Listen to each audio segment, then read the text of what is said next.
Et bienvenue sur le podcast de l'immobilier de la liberté et des gros billets. On est en été, peut-être que vous avez repris le travail. Et c'est peut-être à ce moment-là que la graine du bye-bye patron s'imprègne dans votre esprit. Vous êtes toujours sur le podcast de l'immobilier de la liberté et des gros billets.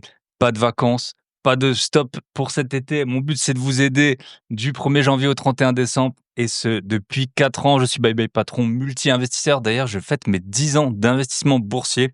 J'ai fait un peu les comptes. Et ben, ça paye une Porsche quand même. Ces gains, une belle Porsche.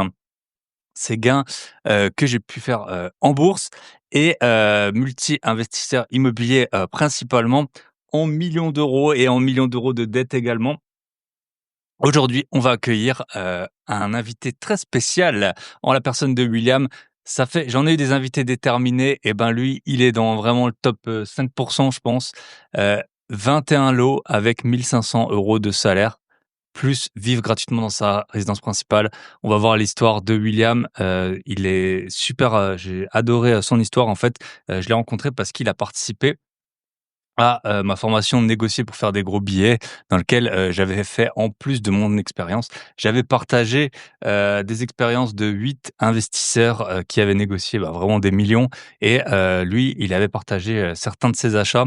Donc on va voir ensemble comment son histoire incroyable, avec essayer de deviner combien de banques il a fait. Je vous tease un peu, essayer de deviner combien de banques il a fait pour un projet à 2 000 € de cash flow, sachant qu'il gagnait 1500 euros. Et puis après, on va voir son RPA, ses acquisitions récentes. Voilà. Comment est-ce que ça a impacté son travail également, ses achats immobiliers. Donc, c'est vraiment un épisode pépite auquel vous allez assister. Je vous fais deux, trois petits points avant de commencer. Premier point, le plus important, notez dans votre calendrier, 31 août, 20h30. Le 31 août à 20h30, vous avez le lien pour vous inscrire en description du podcast, ou si vous êtes sur YouTube, en description de la vidéo YouTube. On organise un webinaire, les 3 secrets dans l'investissement immobilier locatif que 95% des investisseurs découvrent trop tard. Je vous répète, les 3 secrets dans l'investissement locatif que 95% des investisseurs immobiliers découvrent trop tard. Et on a tenu à faire ce webinaire pour plusieurs raisons. En fait, c'est du contenu qu'on n'a jamais vu nulle part. Il y a beaucoup de vidéos sur l'immobilier, sur YouTube, des podcasts, etc. J'en écoute. J'ai été invité chez à peu près tous les podcasteurs. J'ai vraiment consommé beaucoup de contenu, que ce soit surtout au début, même encore maintenant. J'écoute un peu les confrères, les amis, et puis je me tiens au courant de l'actualité. Et là, c'est 3 secrets que vous avez très probablement entendus nulle part ailleurs sur l'investissement locatif, et surtout comment enchaîner, passer de 0 à un bien, de un bien à 3, de 3 à 5, de 5 à 10, de 10 à 20. Si vous avez plus que 20 biens, vous allez sûrement apprendre des choses, mais c'est plutôt orienté pour les personnes, on va dire, qui ont entre 0 et 5 biens, ou 0 et 10 biens.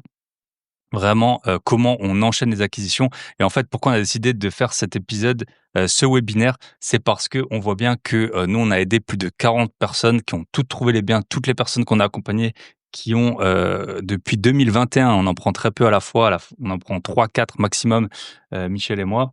Hem Ils ont toutes enchaîné, donc ils sont tous venus pour 0 lot.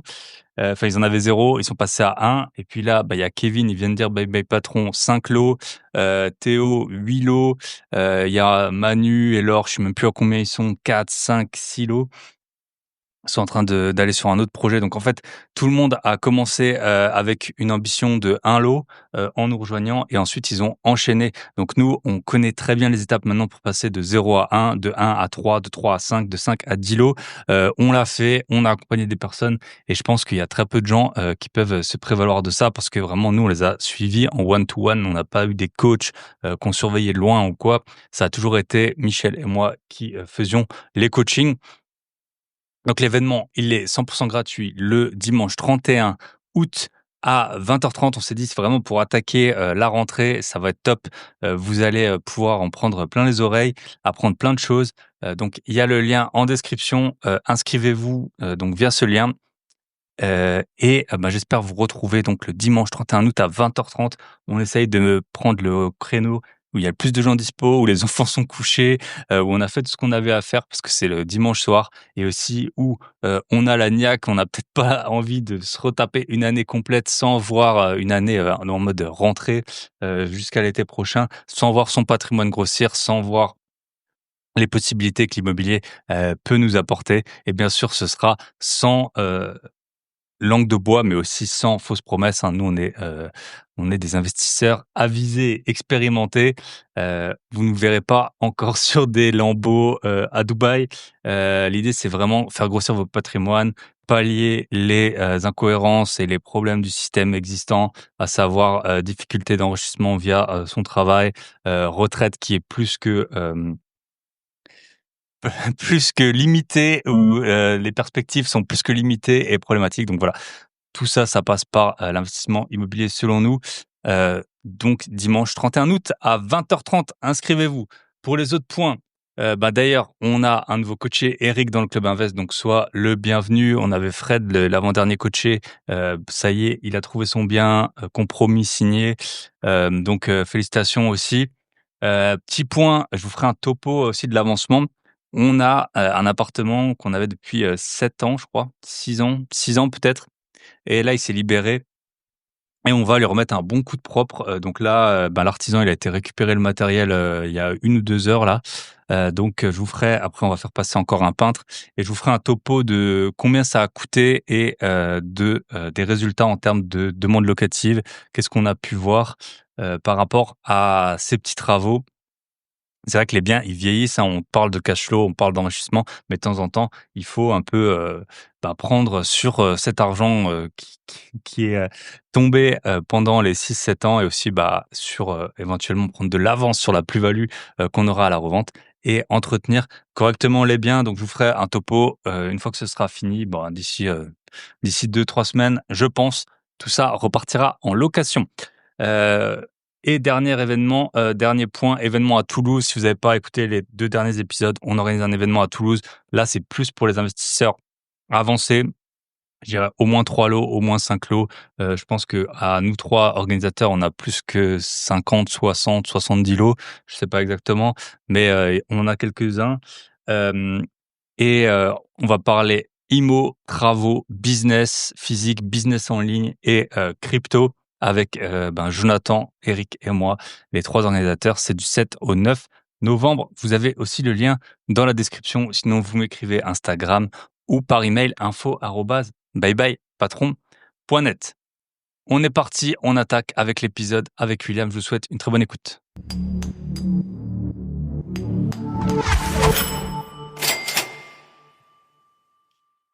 Et bonjour, bonsoir à tous et bienvenue. Aujourd'hui, on est avec William, plus connu sous le nom de imo.wise sur Instagram. On sait à quel point c'est difficile de trouver des gens sur Instagram si on n'a pas leur pseudo exact. William, il a fait une très bonne intervention dans ma formation de négocier pour faire des gros billets, que je vous invite bien sûr à rejoindre. Mais on va parler de détermination. On va voir que toi, tu as encore un level au-dessus.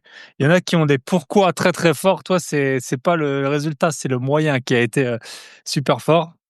On va voir ça ensemble. Je te laisse te présenter. Donc, tu le sais, il y a une question, pour démarrer que j'aime bien poser, c'est est-ce que tu as un job ingrat que tu as pu faire avant cette belle vie de rentier immobilier en Lamborghini que tu vis, aujourd'hui ou presque? Oui, ok. Déjà, merci beaucoup Thibaut de ton invitation sur le podcast. Effectivement, j'ai pu intervenir sur ta formation et donc ça c'était super chouette. Donc pour répondre effectivement, l'un des boulots que j'ai fait très ingrat, c'était il y a quelques années en job d'été. J'ai biné les betteraves. Donc, je sais pas si OK. ça parle à certains. Biner les betteraves en plein été sous une canicule avec la binette, faire un champ de plusieurs hectares tout seul et faire les rangées comme ça. J'alignais tous les jours, j'alignais ma rangée, j'enlevais les mauvaises herbes, je binais voilà les betteraves. Donc j'ai fait ça sur plusieurs semaines tout seul. Donc ça me paraissait vraiment très très long. Le champ forcément c'est immense. Il n'y avait pas d'arbres pour justement De l'ombre? trouver de l'ombre, effectivement. Donc ça, c'était très dur. Et en plus de ça, après, j'ai continué avec le tri des pommes de terre Donc on reste dans la même logique. Et pareil, Ouais. là, des pommes de terre, c'était aussi très très pénible. Ça cassait le dos, t'es debout. Tu fais ça pendant plusieurs heures jusqu'au soir avec la petite lumière sur le tapis et tu dois bien sélectionner les pommes de terre. Enfin, c'est quand même assez dur. Donc ça m'a appris une chose, de me dire que je ne referai plus jamais ce genre de job, même en job d'été ou juste comme ça en complément de salaire, parce que c'est quand même très difficile. Yes. Mais je pense que c'est le premier bineur de betterave là qu'on a sur le podcast. J'ai déjà eu des castreurs de maïs, notamment Ah oui. Théophile de Immobilion. Ça a l'air d'être un job aussi bien ingrat. Donc ouais, dans l'agriculture, non seulement les conditions sont compliquées, et en plus tu dois passer dans l'amour et dans le pré ensuite pour trouver une femme. C'est pour ça qu'ils ont un peu des marques de l'alcool parfois sur leur visage. Ok. Et donc aujourd'hui, raconte-nous, qu'est-ce que tu fais? Comment t'occupes tes journées? Ouais, donc aujourd'hui, effectivement, je suis pas encore au niveau de la Lamborghini. Je suis salarié. Donc moi, je travaille dans le médico-social en tant qu'éducateur spécialisé. Actuellement, j'accompagne des enfants autistes, mais j'ai pu dans le passé accompagner des femmes issues d'immigration. J'ai pu accompagner des adolescents ayant des troubles du comportement. J'ai pu accompagner des adultes déficients intellectuels qui travaillent dans des foyers, qui travaillent en ESAT. Euh, donc ça, c'est mon côté salarié que je fais depuis 2015. Ok. À côté, effectivement, donc j'ai investi dans l'immobilier locatif, quoi. Et à côté, effectivement, j'ai aussi monté mon entreprise pour accompagner les gens dans l'investissement immobilier de par mon expérience. Donc ça, on pourra le voir après que c'est assez atypique. Mmh. Donc j'ai pas, voilà, je suis pas ingénieur, j'ai pas des revenus très élevés, et pourtant je me suis lancé et j'ai pu voilà acquérir plusieurs biens immobiliers que j'aimerais aussi partager aujourd'hui sur le podcast et montrer aussi que c'est possible. Euh, Associer le tout, c'est très compliqué. Trouver le temps pour donc le salarié, la gestion de patrimoine et effectivement mon entreprise. C'est vrai que c'est pas toujours simple, mais j'essaie de concilier voilà le tout. Je fais des concessions aussi sur beaucoup de choses, forcément. Si on veut avoir des résultats, il faut faire des Mmh. concessions. Et moi, je suis prêt à le faire pour ça, justement. Yes. Et ouais, c'est très intéressant. Contrairement à ce qu'on peut penser, de l'expérience que j'en ai en tout cas, l'immobilier, ça marche bien quand on a des revenus, de faibles, je dirais, à moyen plus. Après, quand tu gagnes vraiment beaucoup, c'est vrai que tu t'y retrouves pas forcément. Moi, une fois, j'avais une personne, qui était avocate en Suisse, qui en avait marre et qui m'avait dit, «Bah, je veux acheter de l'immobilier», et je sais plus combien elle gagnait, peut-être autour de 20 000 € par mois. Je lui avais expliqué, et elle voulait l'acheter de l'immobilier en France. Je lui avais expliqué, un petit peu, que très probablement que ça allait être plus de problèmes et de temps que, son métier, d'avocate en Suisse. Et alors que quand tu gagnes, 1 500, moi je connais plusieurs personnes qui gagnaient entre 1 500 et 2 000 € qui ont arrêté de travailler, en tout cas tel qu'on l'entend, ou grâce à l'immobilier. Donc ouais, trop intéressant. Bah, on va voir ça ensemble. Et tu parlais des concessions. Qu'est-ce que tu as fait comme concession? Raconte-nous un petit peu. Ah, les concessions, j'ai euh, j'ai limité mes sorties, que ce soit sorties resto, ciné, vacances. J'ai pas pris de vacances pendant quelques années pour justement me concentrer sur l'immobilier, me constituer un apport, puisque j'ai un salaire, j'ai commencé en tout cas à investir avec un salaire de 1 500 euros. Donc, pour investir dans l'immobilier à hauteur de 150 000 euros, il faut quand même de l'épargne à côté. Et pour constituer cette épargne, il faut faire des concessions, il faut ouais, éviter les restaurants, les cinémas. Alors, je ne dis pas arrêter de vivre, mais en tout cas, Mmh. réduire son train de vie. Donc, ce que j'ai fait, j'ai arrêté les sorties, j'ai limité mes dépenses pour justement avoir une bonne épargne et montrer à la banque que malgré les petits revenus, j'étais quand même finançable pour des projets assez importants. Donc OK. ça, faut être prêt aussi à le faire, et je pense que c'est pas donné non plus à tout le monde de pouvoir faire ce genre Yes. de concession. Yes. Et après, c'est dur aussi un peu des gens que je peux voir, ceux qui sont mis dans cet état d'esprit de très peu dépenser.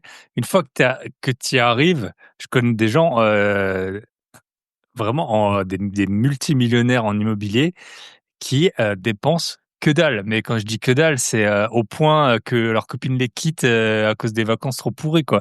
C'est, Ouais. vraiment à ce point-là. Et donc c'est vrai et en fait, après ils sont devenus comme ça ou alors ils étaient déjà comme ça au départ et hem et après t'arrives pas à changer de mindset et après dans l'autre sens, c'est hyper difficile la relation à l'argent, à la dépense et tout, ouais, c'est très compliqué et je sais pas, il y a une part qui est ancrée, je pense, en nous, une part, tu es prêt à faire l'effort et puis après c'est les loisirs de chacun. Il y en a qui ont des loisirs qui sont chers et il y en a qui ont des loisirs, qui sont, pas très chers. Ah oui, OK. après, ouais, faut faire, je pense qu'il faut faire attention aux dépenses. Faut pas être dans l'excès non plus, mais il faut juste faire attention. Et surtout quand on a un projet, on a des objectifs et on veut atteindre justement ces objectifs-là. Et ben, faut se dire, bah voilà, je fais attention à mes dépenses, je fais attention à mes sorties. Au lieu de m'acheter le dernier modèle de voiture à crédit, bah je vais plutôt prendre une Clio ou un autre Mmh. modèle d'occasion. Ouais, c'est des exemples concrets qui permettent justement de mettre de l'argent de côté et mis bout à bout, et ben ça permet de constituer une épargne importante pour être crédible aux yeux des banques. Yes. Moi, j'aime bien faire le comparatif avec le poids, tu vois? Parce que c'est un Ouais, peu pareil, quoi. En fait, la diète et l'épargne, c'est un peu, ça va ensemble, quoi. C'est soit, tu es en mode, «J'en ai rien à faire de rien» et puis, tu manges trop et du coup, tu claques tout ton argent ou à l'inverse, quand tu fais attention, mais c'est de longue haleine, quoi. C'est ça qui est plus compliqué que c'est pas un effort, film d'action, pendant 1 heure, quoi. C'est pendant des mois, voire des années. OK oui, sur et du long maint terme, oui. et maintenant, tu dirais que c'est, parce qu'il y a aussi la question là, tu as parlé de la question du temps et niveau, de l'argent et maintenant niveau temps, est-ce que tu as l'impression que tu fais des concessions sur certaines choses?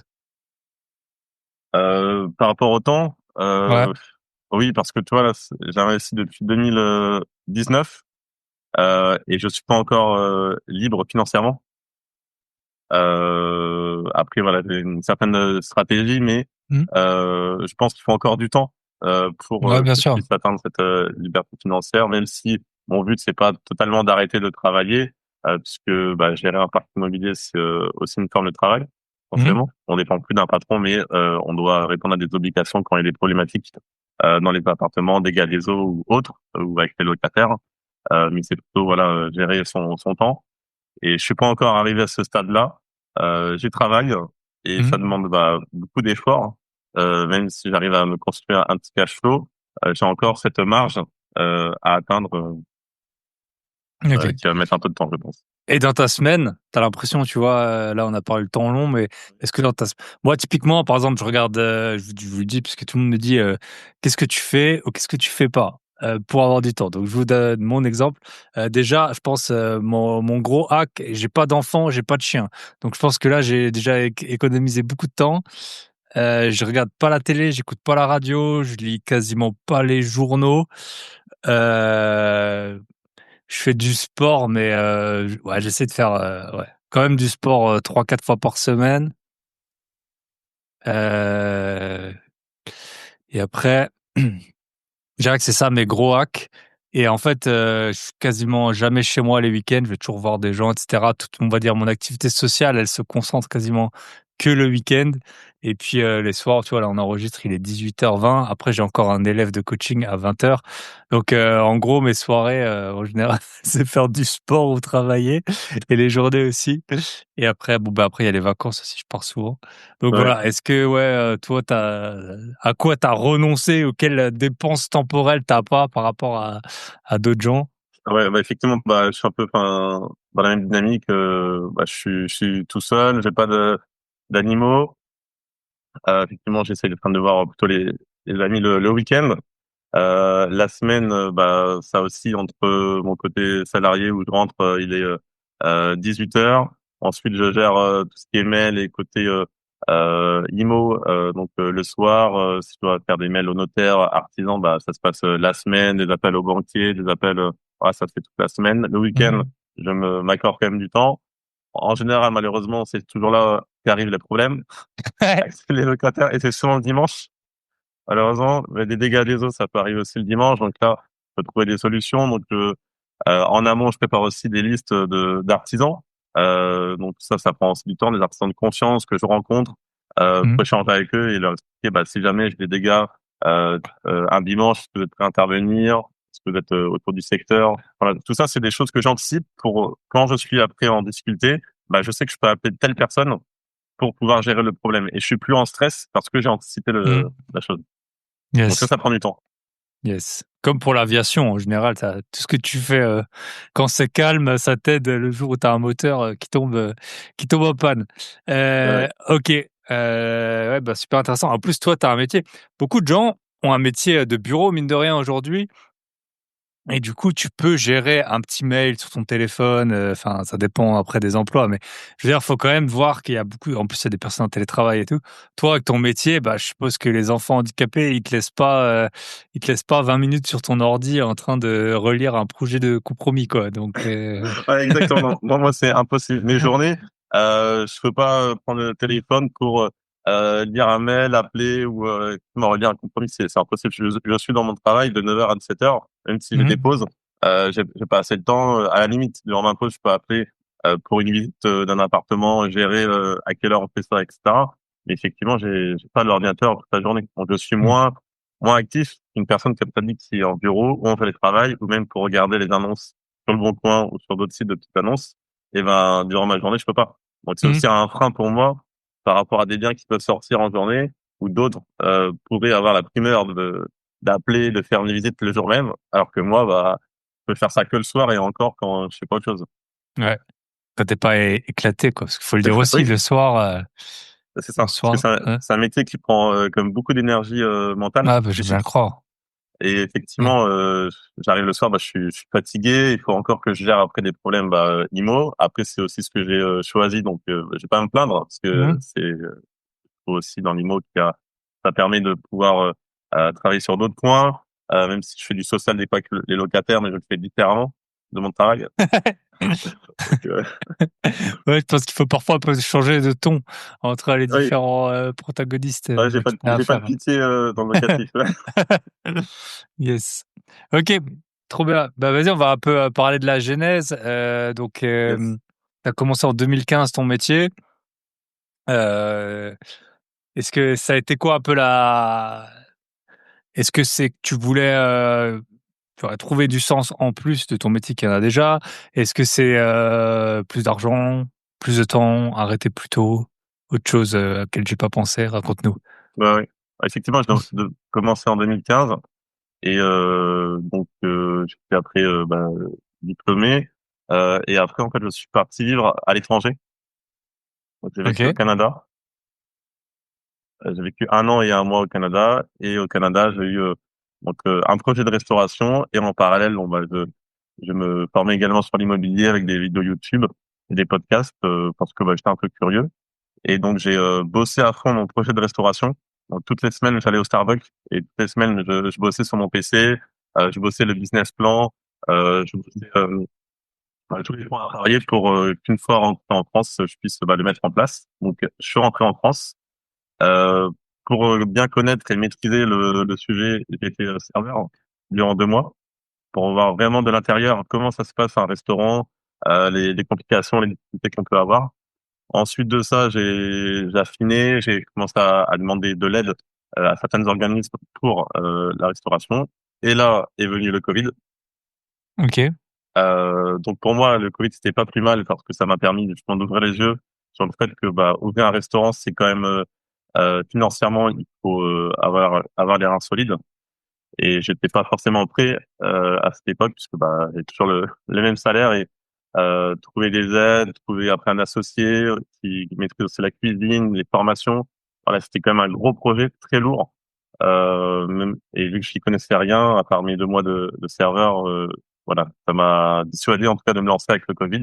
Et du coup, je me suis rabattu sur l'immobilier puisque j'ai eu une occasion d'acheter en fait ma résidence principale. Et c'est comme ça, après que j'ai démarré, avec ma résidence principale. Même si j'ai rencontré des difficultés pour avoir un prêt avec ma banque historique, depuis tout petit, j'étais dans une banque et elle m'a pas suivi pour acheter ma RP, donc j'ai dû aller voir une autre banque qui m'a suivi. Et cette même banque après m'a suivi pour un deuxième projet 2 mois après, seulement après avoir acheté ma RP, elle m'a suivi Ok, pour acheter un appartement. ok. Raconte-nous un peu. Le premier projet, c'était à 39 000 euros, c'est ça? Exactement. Le projet de la Yes. formation. Ouais. Donc, le projet de la formation, c'est un appartement qui était mis sur le bon coin par un couple de dames. J'étais le premier à réagir, à envoyer un message. Et ensuite, quand elles ont vu tout l'engouement qu'avait leur appartement, elles ont reçu plein de messages à m'ont expliqué que en fait, elles s'étaient trompées au niveau du prix et qu'elles auraient dû le mettre plus cher. Donc, elles m'ont demandé comment on pouvait s'arranger. Donc, elles m'ont demandé de leur donner une petite enveloppe pour qu'on puisse continuer ensemble. Sinon, elles l'auraient mis beaucoup plus cher sur le bon coin. Donc, pour un premier projet, c'est vrai que je savais pas trop, j'étais un peu hésitant, mais je me suis quand même lancé parce que je me suis dit, là, c'est l'occasion. Sur le papier, c'était rentable. Donc, je vais vous donner les chiffres par la suite. Et je me suis dit, allez, on y va. Donc, je les ai rencontrés à Paris. J'ai donné la petite enveloppe et on a fait après les démarches et ça a été au bout. La banque m'a suivi. Et donc, pour les chiffres, donc achat 39 000. Zéro de travaux. Vu que c'était un meublé, elles ont tout laissé. Ok. Donc j'ai commencé à louer à 400 euros, après 430, 450 et Mais ça, c'était jusqu'à pas ta RP. Ce que tu as dit, c'était pour ta RP. ouais non ça Donc, c'est pas ma RP. Ma RP ok. c'était le premier c'était ma RP et 2 mois après donc c'est la banque qui m'a suivi sur le projet à Ah, 39 ok. 000. Ouais. Ok, ouais. RP D'accord. c'était 130 Ok. et donc après sur le projet à 39 effectivement là au jour d'aujourd'hui il est loué 550 euros et acheté à 39 000. Yes. Donc une rentabilité plutôt correcte. Il reste à peu près 150 euros par mois Trop bien. de bénéfices. Trop bien. Et sinon, après ce projet, donc je suis retourné vers le banquier quelques mois plus tard en lui expliquant, vous voyez, vous m'avez fait confiance pour ma RP, j'arrive à la rembourser. Là, après un autre projet avec un autre crédit, j'arrive à la rembourser puisque c'est le locataire qui rembourse. Et comment on peut avancer après par la suite puisque j'ai d'autres projets et j'aimerais évoluer et grandir dans ce sens en continuant en faisant du meublé, à faire du meublé. Et là, il m'a dit que c'était pas possible puisque mon taux d'endettement était atteint. Donc, j'étais passé déjà les 33% d'endettement. Je Donc, me avec rappelle, hein. 130 de RP et 39 de premier achat, quoi. C'est ça, c'est ça. Et De toute façon, ça avec va un vite, hein. Ça ça va va vite, super hein. vite. Ah oui, oui, ça va super vite. Sachez que mon salaire, moi, vu que je suis pas dans une entreprise, j'ai pas d'augmentation Hmm. à part avec la valeur du point, mais ça c'est tous les 2 ans, donc c'est très très long. Donc il m'a dit que là c'est plus possible de qu'on vous suive et donc ça m'a un peu cassé. Néanmoins, j'ai continué à être à l'affût à la veille des annonces qui passaient sur le Bon Coin et un an après, en 2020, là j'ai vu un bien qui était très très rentable. Je travaillais sur Paris à l'époque et déjà pour le trouver, j'ai dû mettre des mots clés sur le Bon Coin puisqu'il n'était pas affiché en tant que immeuble de rapport, mais plutôt donc là c'était une petite astuce, c'était affiché en tant que ensemble immobilier et dans Ok. l'annonce il y avait deux biens qui étaient indiqués. Ils indiquaient en fait un premier immeuble à je crois 330 000 et un autre à 150 et ils pouvaient vendre les deux séparément. Donc je me suis dit que moi j'allais plutôt m'orienter vers le 150 puisque au vu de ma capacité d'endettement qui était déjà atteinte, Qui était déjà à zéro. voilà, j'avais galéré à trouver un financement. Donc je me suis abattu sur le 150. Yes. Donc j'ai fait les visites, j'ai fait une offre au prix. Donc les calculs étaient très bons, un bien rentable à hauteur de 15%. Yes. 15% donc en net, enfin 14 en net, pardon. Donc c'était Ok. très intéressant. Ouais, après je vais décrire un petit peu le bien. Donc offre au prix. Après le vendeur m'a donné un autre rendez-vous. On s'est rencontrés et il m'a dit oui j'ai un petit problème. Euh, j'ai une autre personne qui a fait une offre au prix et comment on peut faire. Je vois que ça vous intéresse. Je vois que vous êtes à fond sur le projet, mais comment on peut faire? Et là je sais pas si c'était une erreur ou pas, mais dans ma tête j'ai vite fait le calcul et en fait j'ai surenchéri pareil, ça, vous pouvez le voir aussi dans la formation de pivot. Et j'ai surenchéri et j'ai rajouté 20 000 € de plus. Donc 170 000. Alors que j'aurais pu mettre peut-être juste 10 000 € ou rajouter 30 000 €. Mmh. Mais je On sais sait pas. jamais, hein. Voilà, je sais pas. J'ai mis Ouais, 20 000 comme ça. ouais. Et même avec 20 000, ça restait très intéressant. Et donc j'ai attendu sa réponse quelques jours après. Donc il m'a dit OK. Donc ça m'a soulagé. Et sauf que dans ma tête, je me suis dit bah OK, William, t'es bien gentil, t'as surenchéri. Mmh. Sauf que là, tu sais que ta Tu banque pas d'argent. elle va pas te suivre et t'as pas d'argent. Ouais. Et de ce fait-là, je me suis dit bah OK, je prends mon courage à deux mains et je vais démarcher les banques. Et donc je démarche les banques. Attends, Ouais. avant, en fait, on va faire une petite Ouais. pause. Dites-vous un chiffre dans la tête. Combien est-ce que de banques William a démarché? Je vous laisse 3 secondes.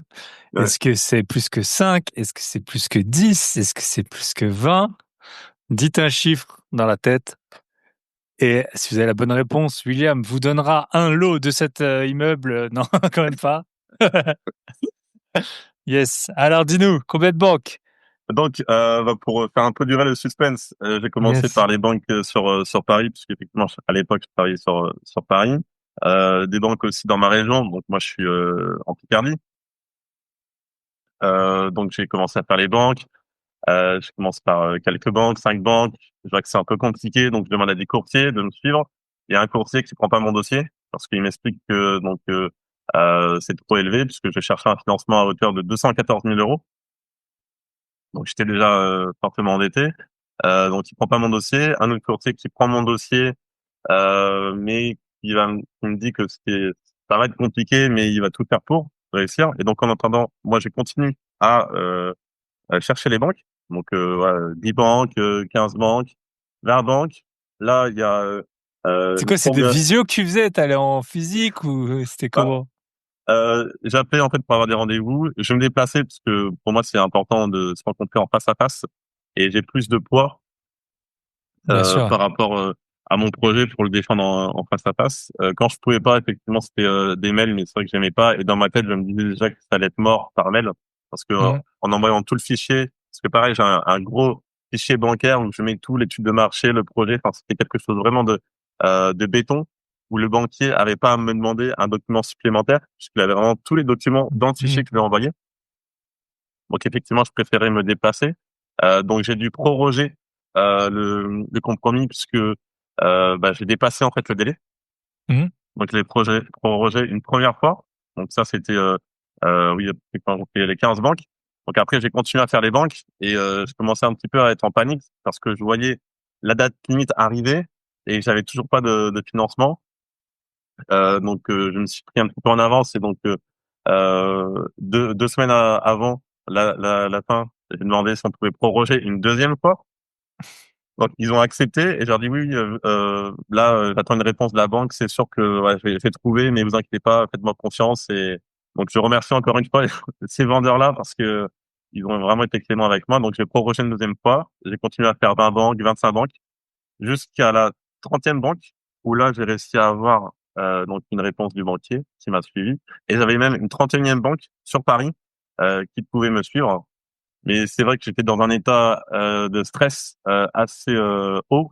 Je dormais pas la nuit, je dormais très mal et je réfléchissais à des stratégies, comment trouver le financement, parce que je sais que le projet, et je crois au projet, dur comme fer, je sais qu'il est rentable, mais il faut juste que j'ai le plein de financement. Yes. Si vous êtes dans ce cas-là, n'hésitez pas à m'écrire, hein. Pour les biens à plus de 15% de renta, moi je peux vous arranger, hein. Je peux mettre un petit apport contre la moitié du projet sans problème. OK, donc 30 et 31 banques, donc finalement tu as eu 2 oui. C'est comme quand on est en couple, on a plein d'opportunités, après quand on est célibataire, on en a plus, ouais. Ouais, j'ai Restez avec des votre oui. femme. Ouais, OK. OK, 2 oui J'avais le choix du roi. et le courtier là finalement, qui avait pris ton dossier, tu avais trouvé quelqu'un? Alors le courtier qui a pris mon dossier, en fait, pareil, bon là, j'ai pas cité de nom, mais j'étais en Bayerto? procédure. Non, je rigole. Non.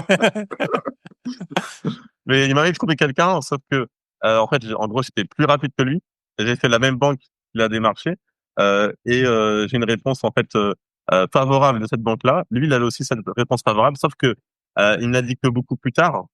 Et on a eu un point de friction par rapport à ça. Donc, il m'a demandé ses honoraires. Moi, je dis non, non, je vais pas vous les donner parce que bah j'ai trouvé mon financement de moi-même, en plus Mhm. avec des meilleures conditions, alors que vous faisiez le mort pendant plusieurs semaines et seulement, je sais pas, 3 semaines avant la fin, et ben vous me donnez une réponse et donc je dis non, je vais pas lâcher et ça a duré pendant des années, de 2020 jusqu'en 2024. Et ben cette boîte de courtage, en fait, me demandait les honoraires. Donc au début, c'était 1 000 euros, donc les honoraires pleins. Et j'ai réussi après, enfin, c'est eux qui ont négocié à 50%. Donc finalement, c'était que 1 000 euros. Et donc après, j'ai répondu. Après, j'ai plus donné suite. Et là, bah, j'en entends plus parler. Et disons, maintenant, c'est c'est fini. Et Mhm. tout ça parce que bah courtier a pas fait son travail comme il faut. Et moi, Mhm. je me suis débrouillé en fait tout ça. Yes. Seul. Ok. Donc après, genre, enfin, à mon sens, c'est que les courtiers peuvent beaucoup aider, mais moi, je recommande pas forcément d'être accompagné par un courtier quand votre dossier est compliqué. Quand Mhm. c'est pour faire un premier bien ou deux biens, bah, à la rigueur, pourquoi pas, mais quand il est très, très compliqué, c'est parce que là, voilà, il était compliqué en l'occurrence, j'avais toujours les mêmes revenus salariés, j'étais, au maximum du taux d'endettement, je devais lever quand même une grosse somme, même le CFCL m'a pas suivi. Donc c'est pour Mhm. dire. Yes. Ok. Donc au final, avec à peu près 1 500 € de revenus, c'est ça que tu avais à cette C'est époque-là? ça. C'est ça. Tu as réussi à te mettre 130 plus 39 plus 214 000 € sur 400 000 € globalement sur le dos.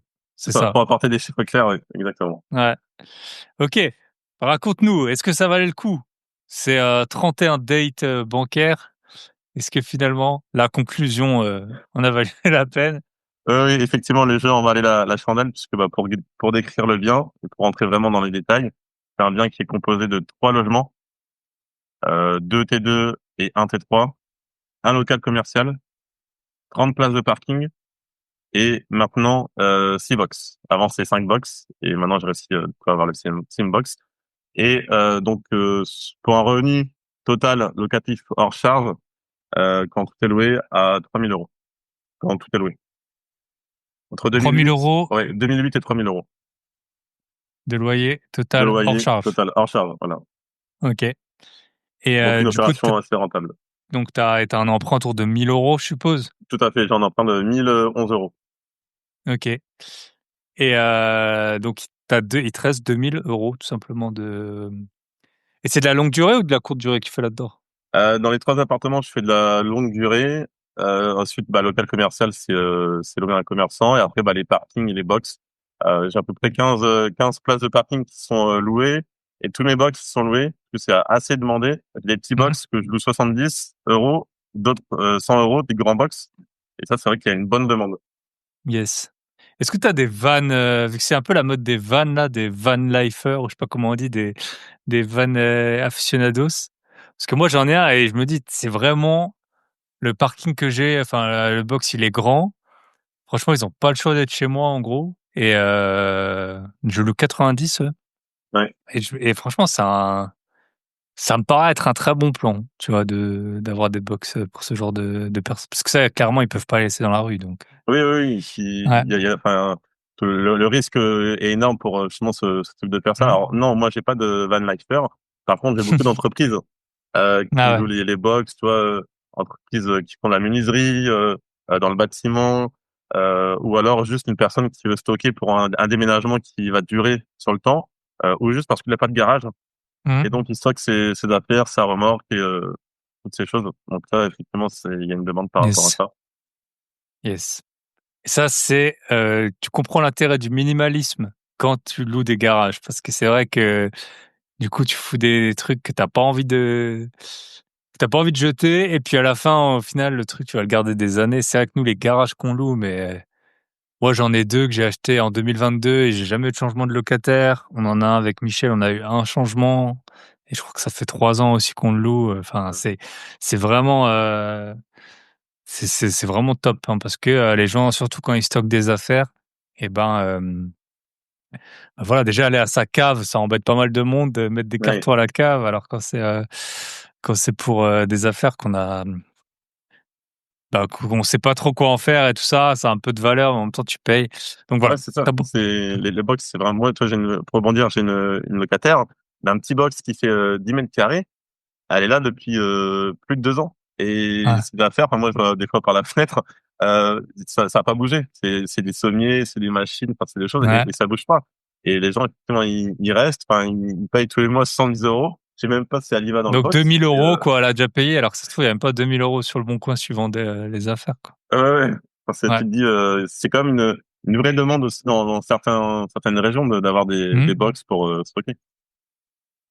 Et si vous regardez les bilans, parce que moi j'avais un peu étudié les grosses sociétés de box, franchement, c'est déjà ils louent cher hein, au mètre carré quand tu Super regardes, cher. Ah ouais, ouais, ouais. c'est plus cher qu'un studio hein, parfois hein, Ouais, c'est super cher.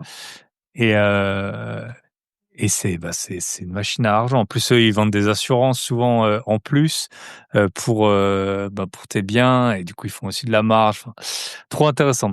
Ok, donc là quand même en un projet, t'as doublé tes revenus en Ah fait ouais, tout simplement. ouais, en un projet, mes revenus locatifs sont supérieurs à mes revenus salariés. Et Donc si tu voulais, tu pourrais arrêter de travailler en fait avec ce. C'est un peu ce que je disais au début, ouais, c'est que voilà, tu quand tu as des revenus qui sont pas très élevés, bah tu peux en fait en une opération arrêter de oui, travailler si c'est ton but. Après, c'est pas le but de c'est tout le ça. monde, mais Après, ce que je recommande aussi, donc là, faut faire attention parce que bah il y a beaucoup de choses qu'on peut entendre sur Internet, sur YouTube notamment.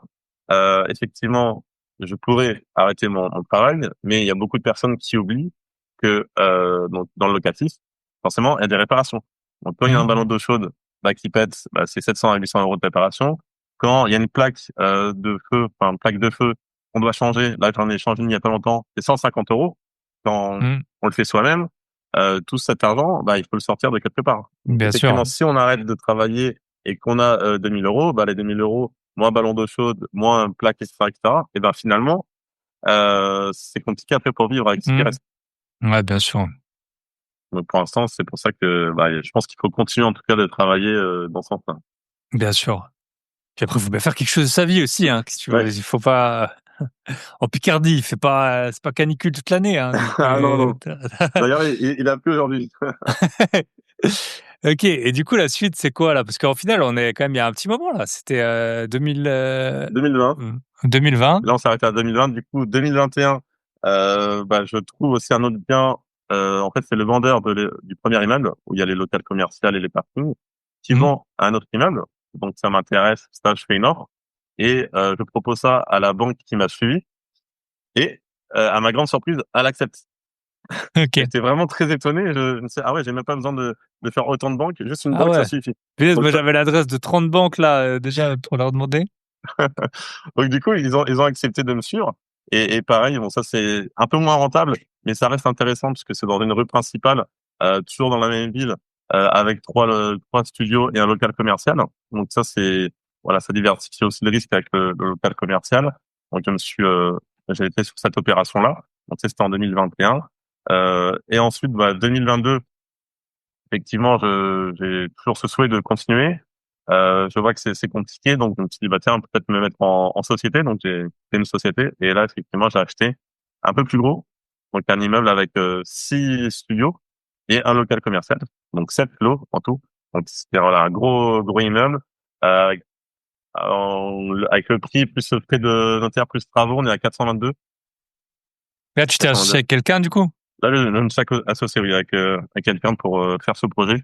Parce que forcément tout seul, c'était Ça impossible. commençait à faire beaucoup, là. Voilà, oh là là, ça Ouais. commence à faire beaucoup. Mais quand même, tu as réussi à te mettre, ouais, 500 000 euros facile, tout seul, quoi, sur la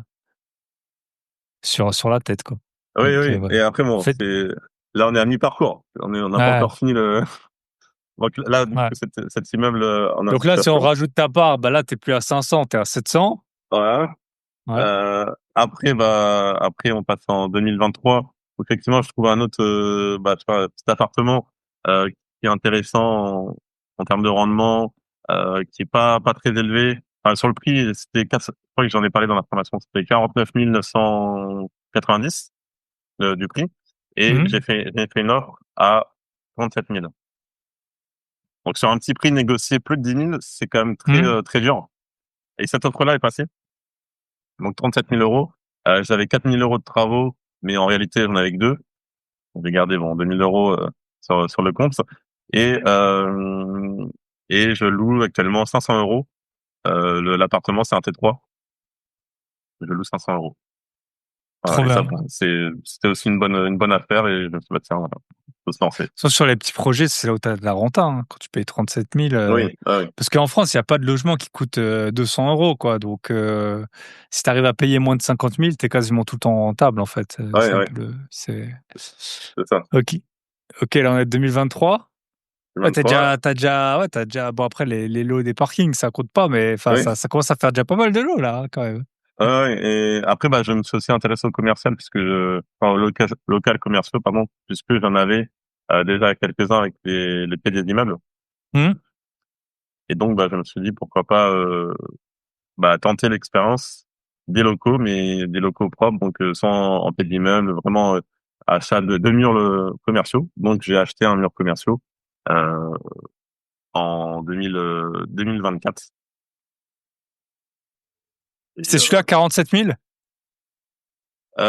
non, alors celui-là, il va venir après. Là, c'est Ok, celui qui était à 60, il est à 77, ok. Et 77. Maintenant, c'est une c'est quoi pizzeria. comme commerce dedans? Raconte Alors un maintenant, peu dans. c'est une pizzeria. Quand je l'ai acheté, c'était vide. Donc pareil, encore une fois, bah, quelques conseils, voilà, pour les personnes qui souhaiteraient se lancer dans des murs commerciaux. Moi, c'était vide quand j'ai acheté. Donc, faut aussi se projeter et se dire, est-ce que le commerce, est-ce que déjà, quel commerce peut aller dans ce local? Est-ce qu'il y a une extraction ou pas? Est-ce qu'il est à côté de la route ou pas? Est-ce c'est un axe passant? Quels sont les Facilité points clés? d'accès. Ouais, Ouais, les c'est points vrai. clés d'accès pour le commerce, parce que ça, c'est vraiment très important. Et donc, je me suis quand même lancé par rapport à ça, parce que c'était à côté d'une gare, à 500-600 mètres, et surtout, ce quartier allait être rénové d'ici quelques années, donc allait prendre aussi de l'ampleur. Et je me suis dit que bah, le bien allait prendre de la valeur. Donc, je me suis lancé, et actuellement, c'est une pizzeria. Ok. Combien tu loues? Je loue 790 plus 260 de charges à copro et taxes foncières. Ok. Parce que la taxe foncière, on peut très très souvent la répercuter sur les commerçants. Ouais, Ok. tout à fait, ouais. Bah bien. Et donc ça, c'est pareil, c'est un projet bah, rentable entre ouais, 9-10%, puisque j'ai un crédit à 587, ou 790. Donc j'ai quand même une marge. Et après, bah, les charges qui sont prises par le locataire. Trop bien. Ça, t'as acheté tout seul aussi. Ça, j'ai acheté tout seul, oui, en société. Ok. Et tu factures de la TVA sur les loyers? Non, non, non. Ok. Non, j'ai pas fait les deux. Non. Ok. Mais là, ça fait déjà pas mal. Et il y en a encore d'autres, du coup. Il y en a au moins un à 47 Bon, 000. voilà, au moins, le dernier. Ça, c'est le dernier qui s'est fait bah, il y a pas si longtemps. Donc pareil, pour la petite anecdote, un mur commercial, donc petit, 18 mètres carrés, qui était affiché à 67 000 euros. J'ai fait une offre agressive à 47 000 euros. Donc forcément, c'est pas passé, parce que c'est quand même 20 000 euros de moins. Hmm. J'ai une contre-proposition à 55. Après, bah voilà, avec la négociation, etc. J'ai dit non, non, les 55, je suis pas OK. Donc j'attendais un petit peu. J'ai échangé aussi avec l'agent immobilier, parce que c'était via un agent. Et quelques semaines après, ils ont été OK pour 47. Et donc ça, c'était assez fort parce que à 67 000 euros, j'étais à 3 600 euros du mètre carré. Et là, à 47, je suis à 2 600. Donc je gagne quand même 1 000 euros Hmm. par rapport au mètre carré. Donc Trop impressionnant. ça, c'est assez fort. Juste en faisant une négociation, on peut gagner facilement en fait après sur la rentabilité et sur le prix au mètre carré. Hmm. Super. Trop fort. Et là, c'est quoi comme business? Là, donc, pour l'instant, je suis en train de juste d'enlever parce que ça se fait vraiment récemment, j'enlève les plaques qui étaient dedans parce qu'avant c'était un vendeur de téléphone. Ok. Et là, donc, je suis en train de louer. Donc, ça sera, il y a une personne qui est intéressée pour faire des produits de beauté, cosmétiques. Une autre qui voulait faire un petit salon de coiffure, mais plutôt tout ce qui est ongles, pédicure, euh, pour femmes. Après, j'avais un vendeur de téléphone également et une autre personne qui voulait faire des colis abandonnés. Donc ça se trouve Ok. beaucoup dans le sud, où ils vendent des colis un peu abandonnés pour 5-6 € et tu sais pas ce qu'il y a dedans et après tu découvres. Ok. Il y a une Ouais, tu dois PlayStation faire 5, ça. ce truc de forain, ça. Vous inquiétez pas, il y a une PlayStation 5 dedans. Ouais, ouais. Yes. Ok. Et tu trouves facilement, tu mets les annonces sur le bon, c'est juste sur le bon coin, ou tu mets les annonces où pour trouver des commerçants, en fait? Pour les locataires, effectivement, je mets mon numéro sur la vitrine. Ok, C'est ah oui. comme un lieu de passage, et sur le bon coin aussi, tout simplement. Euh, voilà, puis après, j'en parle aussi aux commerçants. À côté, pareil, ça, c'est aussi une petite astuce. Si vous voulez louer des murs commerciaux et que vous avez des commerçants à côté, bah, vous pouvez aller les voir et leur dire Mhm. que bah, votre mur est à louer. Et si jamais ils connaissent des personnes, parce que souvent c'est le cas entre commerçants, on connaît toujours Mhm. quelqu'un, un autre commerçant qui peut-être aimerait s'installer, mais il connaît pas de local ou en tout cas le prix est trop cher, etc., etc. Donc là, c'est l'occasion de faire ça. Ok. Et comment tu fais un peu ton étude de marché sur le prix que tu demandes? Parce que sur les logements, il y en a tellement, c'est facile, tu vois. Et en plus, tu peux mettre une annonce, l'enlever, etc. Là, sur les locaux commerciaux, c'est un peu plus compliqué. Ouais, tout à fait, c'est plus compliqué. Alors, j'aimerais faire déjà à l'agent immobilier qui a vendu le bien, que je Hmm. demande un petit peu. Ensuite, j'essaye de regarder dans la ville, pareil sur le Bon Coin ou en allant dans des agences spécialisées sur des murs commerciaux, quels sont à peu près les tarifs. Donc, comme ça, après, ça me permet de le faire par rapport au prix au mètre carré Hmm. et aussi par rapport à la demande. Simplement, si je vois que j'ai pas beaucoup de demandes, bah, je peux C'est que t'es réadapter mon trop cher. prix. Voilà, Hmm. c'est que je suis trop cher. Voilà. Après, il faut Cherchez que ça. pas, ça on peut le dire, hein, c'est dans tout ce que vous vendez, tout ce que vous louez, si vous n'avez pas de demande, vous êtes trop cher. Tout a un prix. Et aussi, si vous avez que des mauvais profils, moi ça m'arrive dans l'immobilier, quand t'as que des mauvais profils, c'est que t'es trop cher aussi. C'est pas que le coin il est pourri, c'est juste que t'es trop cher et que du coup, il y a que les gens qui trouvent pas, Oui, ou qui qui t'écrivent. ont le RSA ou toutes les aides. Ouais, Du coup, qui ont pas mal de revenus, entre guillemets. Enfin, ils appellent ça des revenus pour, ils appellent ça des pour le. salaires. Non. Ouais, ouais, c'est ça. Yes. Ouais, ouais, c'est ça. Puis ils écrivent à tout forcément parce que c'est beaucoup plus compliqué pour eux de trouver, donc ils écrivent à toutes les annonces. Et vu que les gens normaux t'écrivent pas parce que t'es trop cher, bah t'as l'impression qu'il y a que des gens au RSA qui t'écrivent. Ok, Ouais. trop intéressant. Donc là, t'as combien de lots là? Bah, bon, en comptant ma résidence principale, j'ai 21. Bah bravo, félicitations. 21 lots. Et Et le pire dans tout ça, c'est que maintenant, entre-temps, mon salaire donc avait légèrement augmenté. Et maintenant, je suis repassé au salaire de base parce que j'ai réussi grâce aussi à l'immobilier. Il faut aussi reconnaître les choses. Passer à 80%.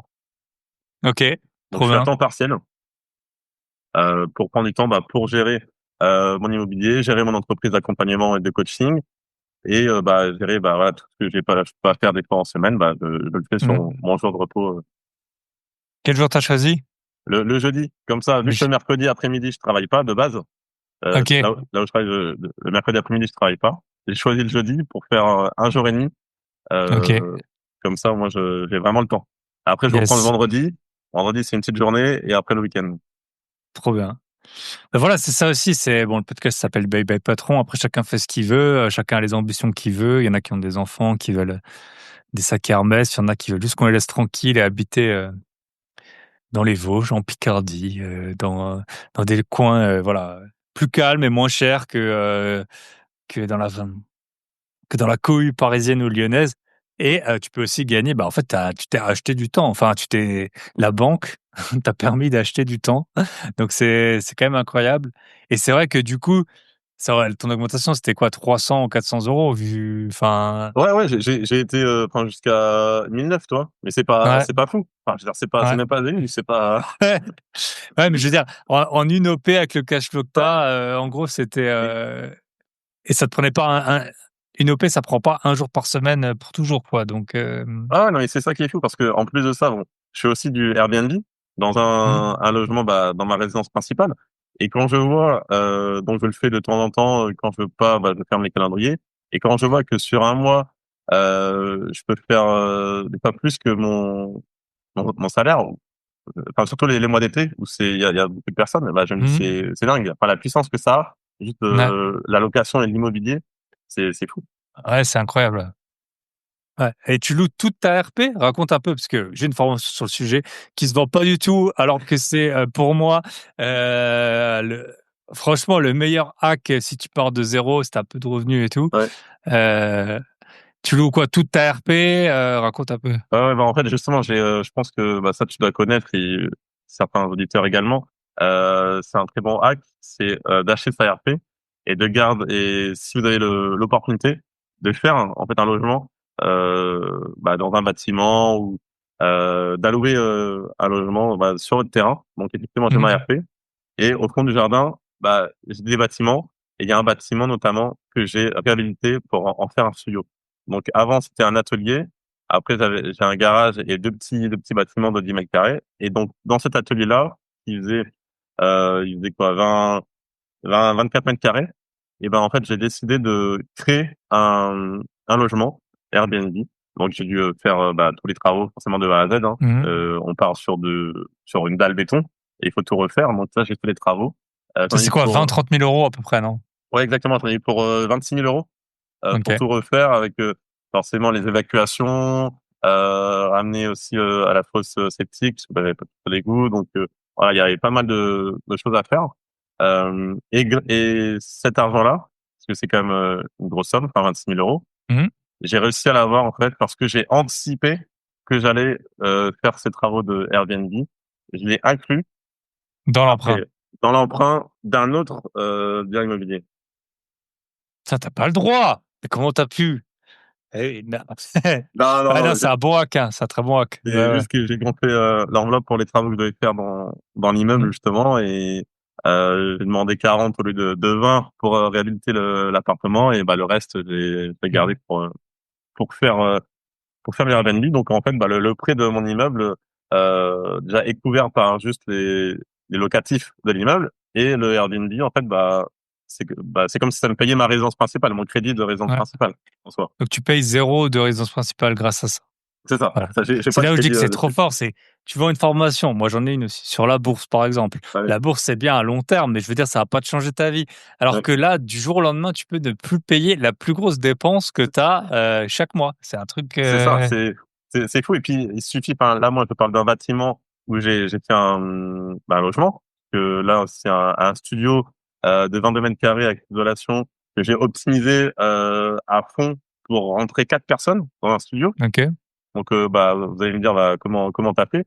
Et ben, j'ai juste mis en fait un canapé lit convertible plus un lit, donc 2 plus 2 et un espace ouvert avec cuisine équipée linéaire et quelque chose vraiment optimal pour ramener au moins 2 à 4 personnes.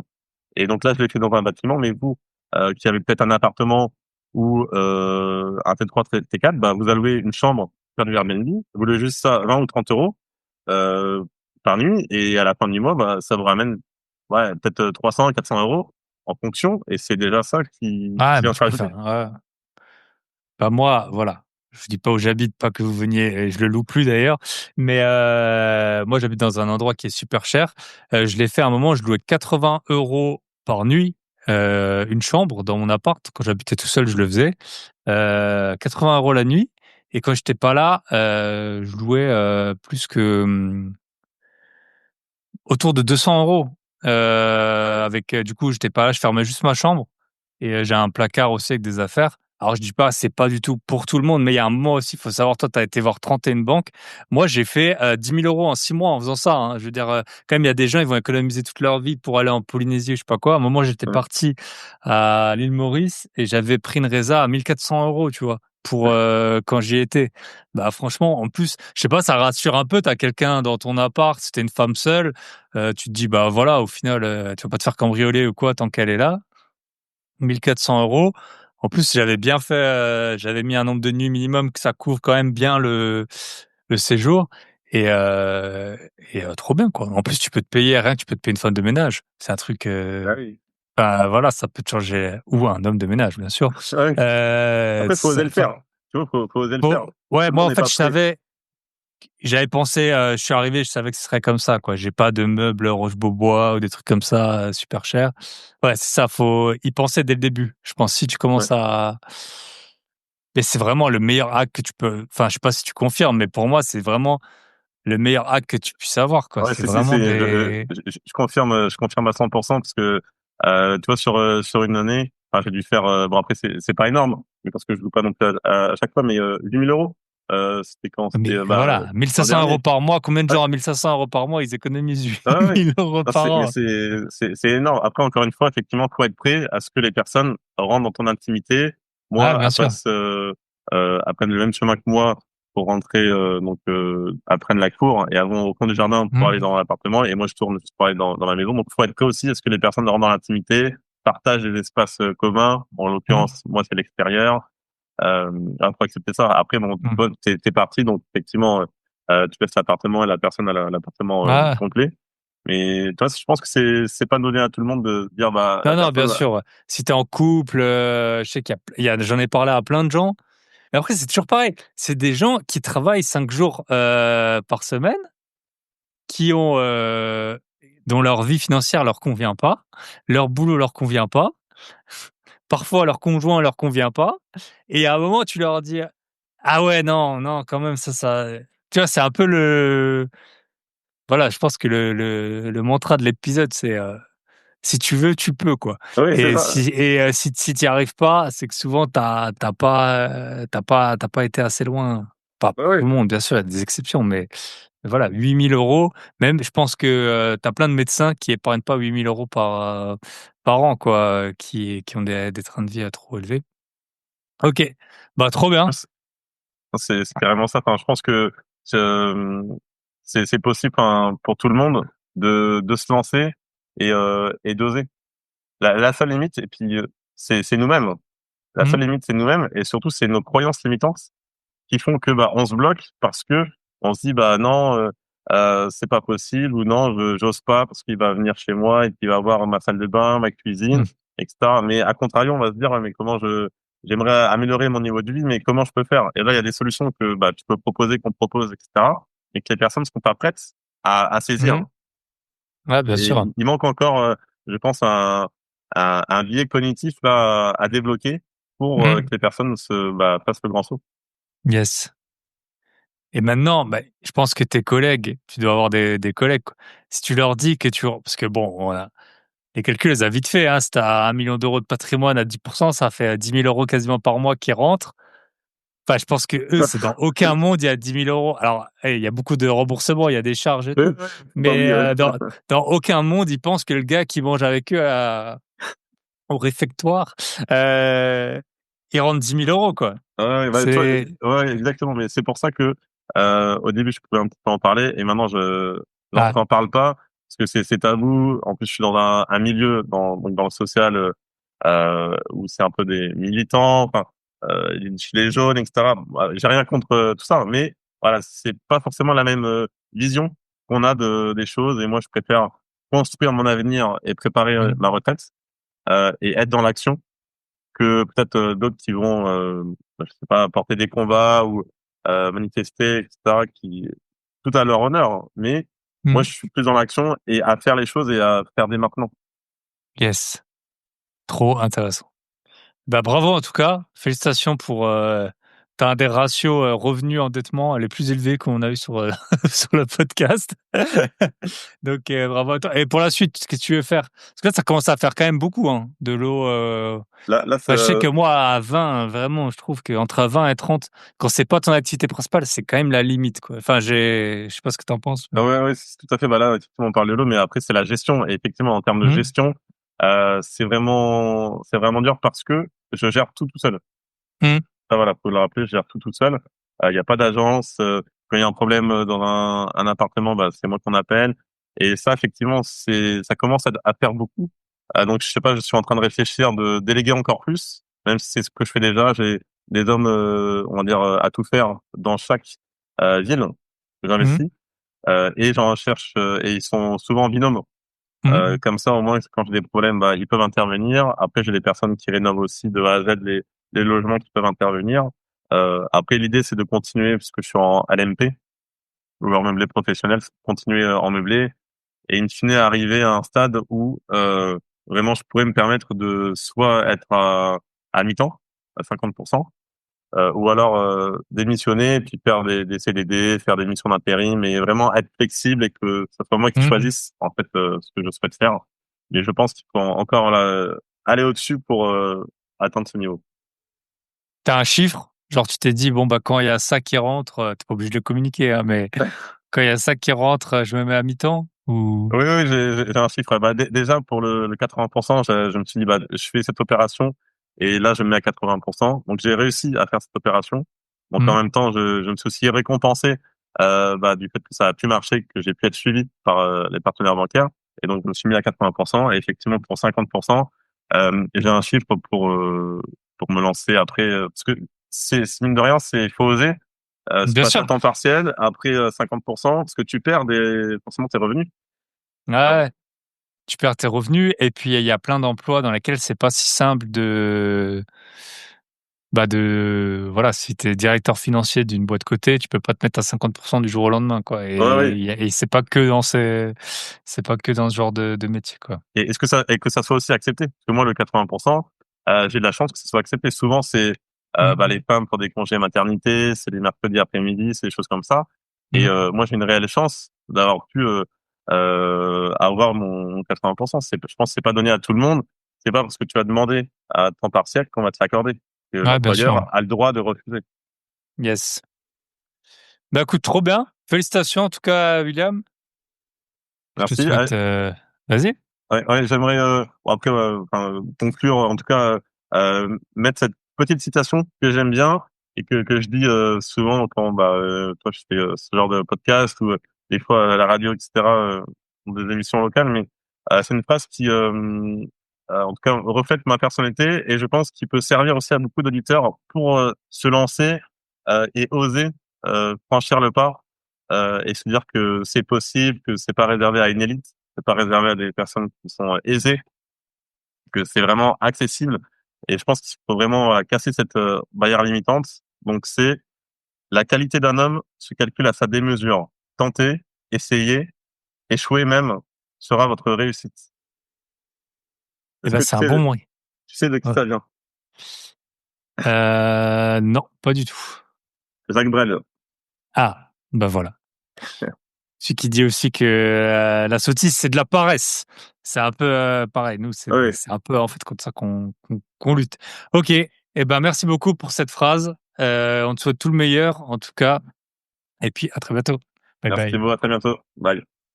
Et on arrive au bout de ce podcast. J'espère qu'il vous aura plu, nul doute avec le parcours, incroyable de William. Je vous rappelle, lien dans la description pour vous inscrire pour le webinaire «Les 3 secrets de l'investissement immobilier» que 95 des investisseurs découvrent trop tard, qui aura lieu le 31 août à 20h30. Inscrivez-vous dès à présent pour ne surtout pas passer à côté. À très bientôt. Bye bye.